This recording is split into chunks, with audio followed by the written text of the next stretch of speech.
Ah, so it's finally my turn. You made me wait so long I thought that I was going to fall asleep. Ah, but Big Sis Yoko, are you the type to leave the best till last? Does that mean you've been looking forward to my tale? Look at you, saying something idiotic again. Don't say that. People who say that are the real idiots. As Yoshio said that, he puffed out his cheeks. Gosh, what a cute kid. Huh? He's muttering about something. You're so annoying, Big Sis Yoko. People like you should get eaten by the monster vending machine. Monster vending machine? What on earth was that? Did it sell monsters? Seemed I looked interested as Yoshio smiled. See? You do want to hear my story after all. You're not being very honest now, are you? Well, anyway, I'll tell you my story. I am a grown-up, after all. So, the monster vending machine is on the way to school. It's a strange vending machine with no logos, and apparently, if you put money into it, a can you've never seen before will come out. That's why we call it the monster vending machine. And apparently, if you buy a can that has a skull mark on it, you'll be cursed and die. Nobody wants that, right? But there are idiots who still try it. There was this 5th grader, Narita, who was a friend of a friend, so not someone I directly know. Apparently, he wanted to investigate the mystery of the monster vending machine.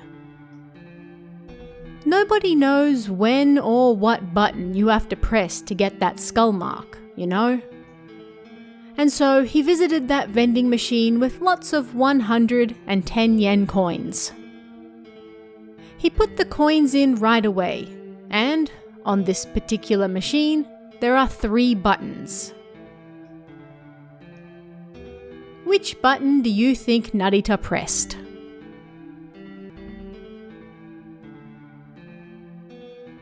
The left. That's right, that's the button he pushed. A can fell down and he bent down to pick it up. It was a silver can with no picture on it. It was lukewarm, and as he held it, it warmed up. Narita debated what to do. Should he open it, or should he leave it? Then he grabbed the ring on top of the can. Big Sis Yoko, do you know what that thing's called? A pull top. Ah, so you do know.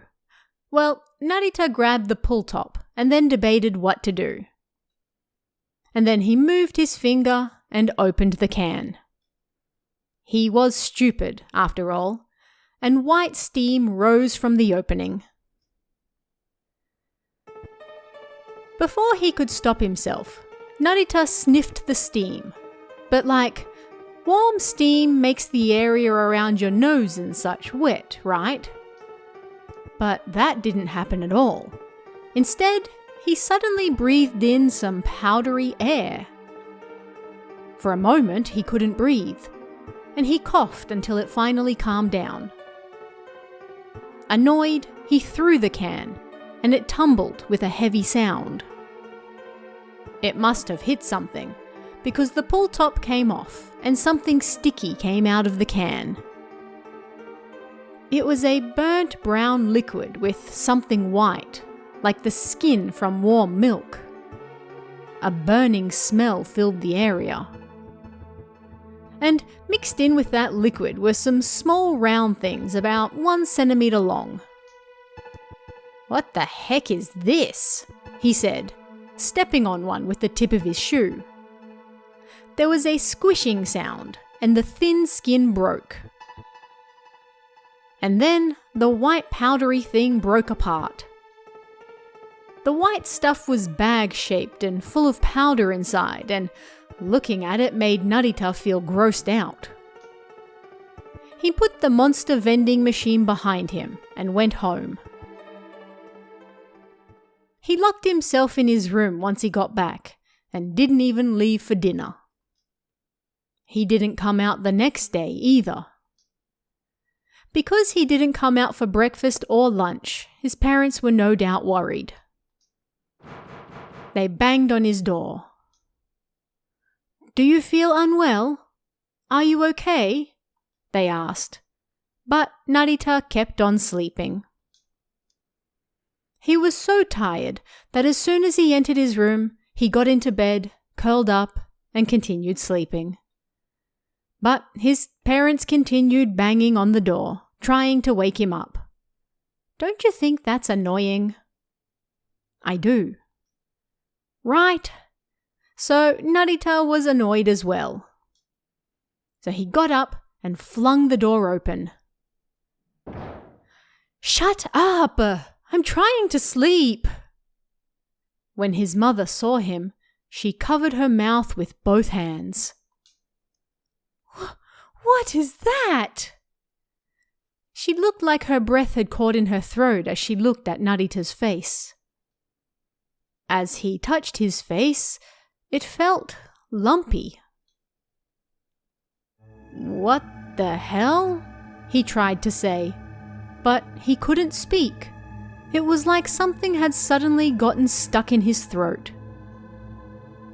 And his arms and face started burning too, and he tried to scratch them. But then, his skin fell right off.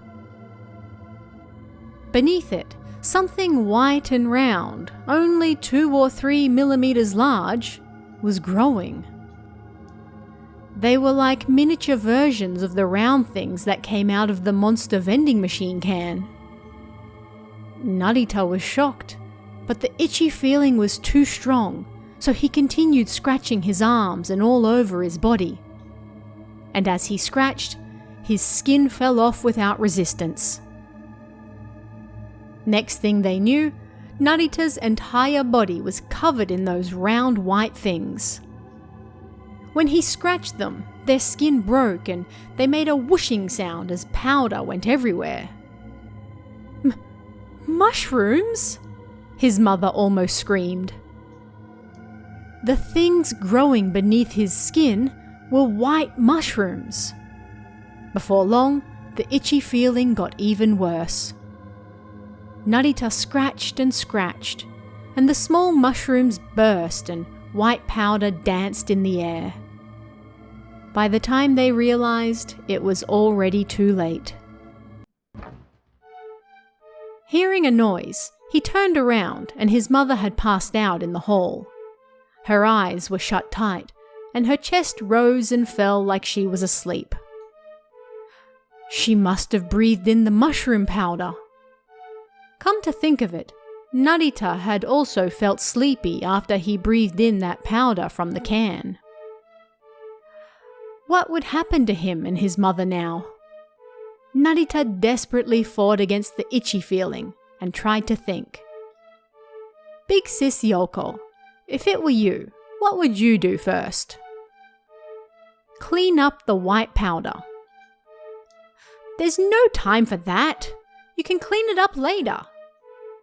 Of course, Narita decided to go back to the monster vending machine because, he already figured out what the cause was. So, he ran out of the house. But as he turned the first corner outside, he heard a voice calling out to him. Someone was walking towards him, but if they saw him covered in squishy mushrooms like this, they'd treat him like a monster. So, he looked around. He was 50 meters from home, and he had 3 choices. He could run back home, run towards the sound of the voice, or hide in the bushes on the side of the road. Which do you think would be the hardest for the other person to find him? running towards the other person. Apparently, Narita had the same idea. So, do you think that's what he did? Sorry, but he was at least smarter than you. Before he ran, he realized something. At that very moment, Narita's skin had burst, and underneath it he was covered in squishy mushrooms. If he appeared in front of someone like that, they'd treat him like a monster. So he panicked and hid in some bushes. A short while later, the voice passed. It seemed they hadn't found him. Narita looked around, and after confirming he was alone, he ran as fast as he could away. When he reached the monster vending machine, he pulled his wallet out with skin falling off his fingertips. He put 100 yen in and pressed the button, and he wasn't sure why, but he thought some medicine that would get rid of the mushrooms might come out. Big Sis Yoko, which button do you think he pushed this time? The middle. That's right. That's the button he pushed. A can fell down, but because it was black and the sun was setting, he couldn't see it very well.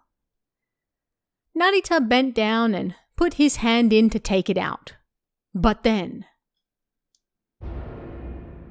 a thin arm reached out from the bottom of the vending machine and then wrapped around his wrist. Then it pulled him in, hard, and as his skin brushed against the plastic cover, his skin burst. The mushroom split and white powder went everywhere.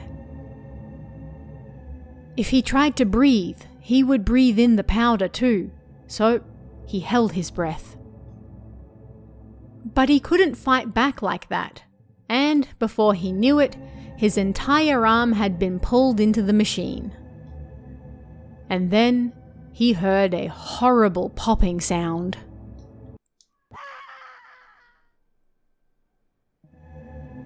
Narita screamed. That sound had been the sound of his arm bones twisting and breaking. But still the arm pulling him in didn't let up. On the contrary, even more arms reached out to grab him.